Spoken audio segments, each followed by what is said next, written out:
రావడానికి ముఖ్యమైన కారణాలు, ఇద్దరికి నేను థ్యాంక్స్ చెప్పాలి బహిరంగంగా. ఒకటికి పెద్దవారు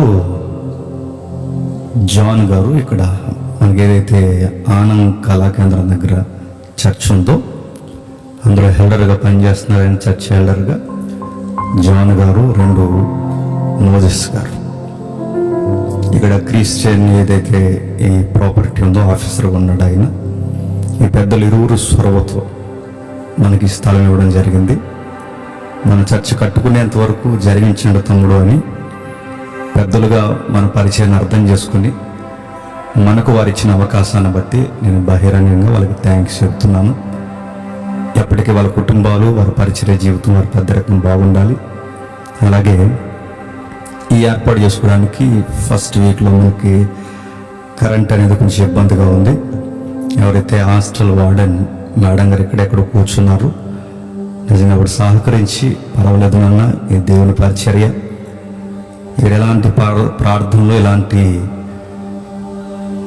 సభలు, వాక్యాలు వినబడాలన్నది మా ఆశ.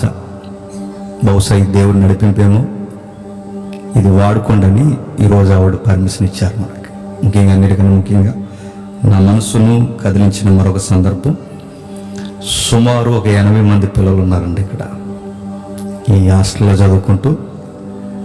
వీళ్ళందరికీ బహుశా మన సహవాసం అవసరమేమో, దేవుడు అందుకే మనల్ని ఇక్కడ పంపించాడేమో.